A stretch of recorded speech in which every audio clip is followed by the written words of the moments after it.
Aquí a mano limpia vamos ahora con el tema. Ayer estuvimos hablando del tema de Colombia, de Venezuela, el cierre de la frontera, cierre parcial de la frontera, no total, y hoy vamos a retomarlo, ¿no? Lo último es la reunión de las cancilleres en el día de hoy, no hubo acuerdo, todo sigue más o menos igual, vamos a hablar de eso más adelante. Héctor Marulanda me acompaña, analista colombiano, ¿qué tal? Buenas noches, bienvenido al programa. Muy buenas noches. Héctor Quijano, periodista venezolano, gracias Edgar por estar aquí. Edgar Quijano.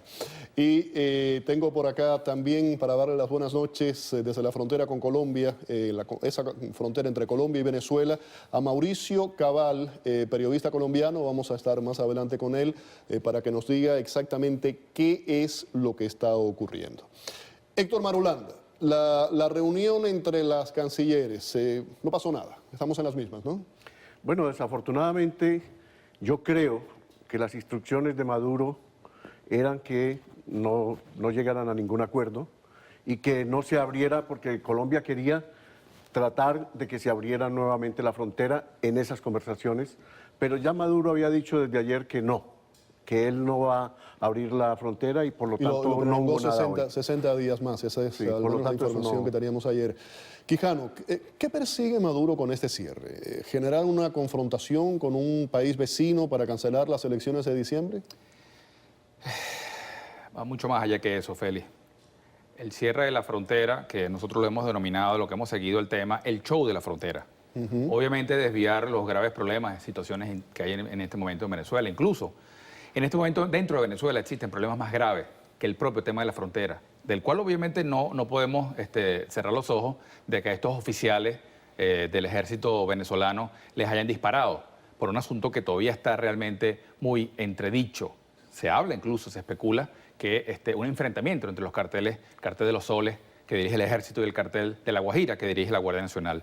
El tema de los linchamientos. En Venezuela la situación de inseguridad ha llegado a tal extremo que en las urbanizaciones, incluso en Caracas, del este de Caracas, en donde reinaba la paz y la tranquilidad por ser de posición económica realmente ventajosa, ahora toman a los delincuentes y los linchan antes de que llegue la policía porque hay un total estado de indefensión. Entonces, mientras en la frontera colocan a 2.000 efectivos militares, dentro de cada localidad de Venezuela, la gente no tiene ningún tipo de seguridad, ni hablar del tema de los alimentos, del tema de la salud, del tema de la energía eléctrica, etcétera, etcétera, todos los problemas que afrontan los venezolanos en este momento. Es obvio. ¿No crees que el tema de la elección de diciembre, 4 meses de elección? Sí tiene mucho que ver, por supuesto, pero recordemos que en este momento, hoy, no diciembre, hoy, Nicolás Maduro tiene un porcentaje de rechazo cercano al 90%. Y el tema de nacionalismo siempre ha tratado de elevar la recuperación. Le ocurrió hace poco tiempo al gobierno de Nicolás Maduro cuando enfrentaron varios temas de tipo de la confrontación con los Estados Unidos. Le subió la popularidad a Maduro. Y es de alguna forma también lo que está buscando en este momento. Pero algo que durante muchos años Fidel Castro manejó muy bien. Absolutamente. Pero también está tratando de ocultar el tema del control de la frontera. Tradicionalmente en Venezuela la frontera la controla la Guardia Nacional, pero por allí no es cosa nueva. Existe el tráfico de drogas, existe el tráfico, el contrabando de gasolina, el de alimentos, etcétera, etcétera, en un momento en un país en donde obviamente estamos completamente desabastecidos. A ver, Marulanda, año 2003, época de Hugo Chávez, se le dio un plazo de 10 años a los colombianos para que formalizaran sus situaciones migratorias. ¿Qué pasó en ese periodo? Desafortunadamente, la mayoría de los colombianos que pasaron en esa época a San Antonio y a Caracas y a todas las partes de Venezuela, sí les dieron esa oportunidad, unos la tomaron, pero la gran mayoría que se quedó por ahí cerquitita de la frontera no la tomó y eso se volvió una familia, tanto los colombianos como los venezolanos, y apenas hasta ahora es que este hombre viene a ponerle problema a Colombia porque los colombianos se mezclan con los venezolanos, están casados, y si no es un venezolano casado con una colombiana o viceversa. Y desafortunadamente el problema que dice Edgar es el que nos tiene en este momento así, porque desafortunadamente los militares de allá de Venezuela que están en la frontera son los más corruptos que hay. Ahora, Edgar, hay algo que ayer lo pregunté varias veces aquí en la mesa y no hubo una respuesta, o no tuve por lo menos una respuesta concreta. ¿Por qué cierra la frontera en parte? Estamos hablando de una frontera que tiene más de 2.000 kilómetros y la parte que él cierra es la parte de Cúcuta, que son unos 100 kilómetros aproximadamente. ¿Por qué no ordenar el cierre completo de la frontera?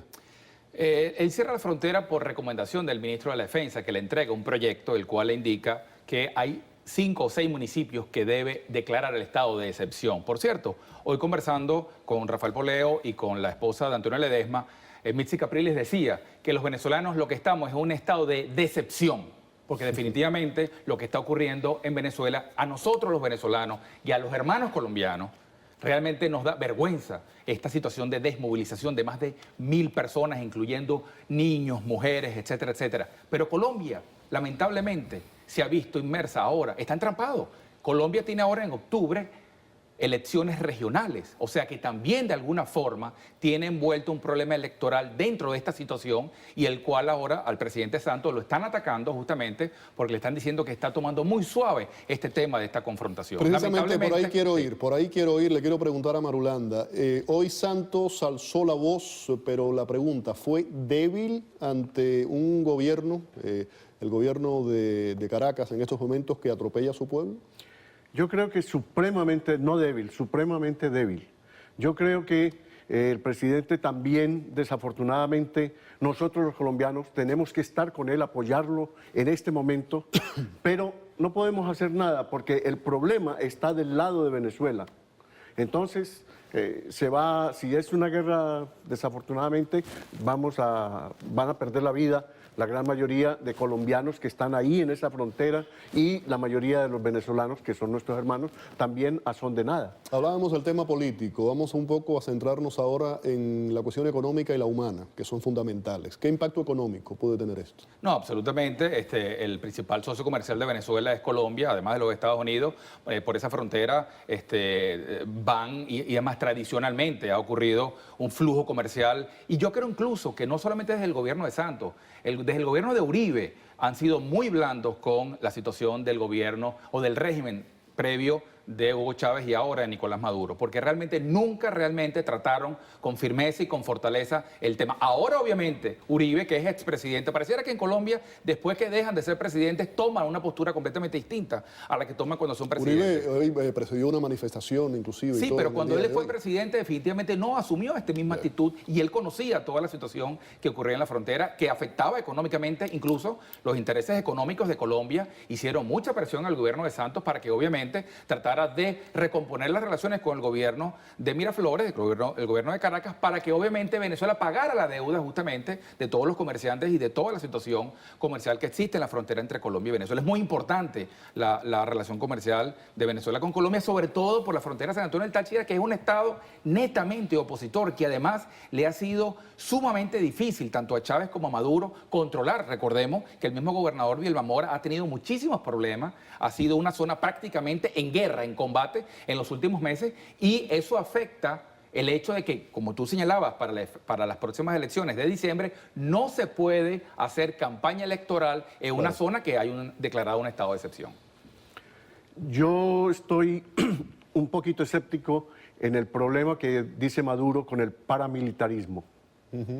Él está haciendo el problema con el paramilitarismo porque él es el enemigo número 1 de Uribe. Pero yo les pregunto a ustedes, ¿dónde ha dicho algo de la guerrilla? ¿Dónde ha dicho algo de la FARC? Nada.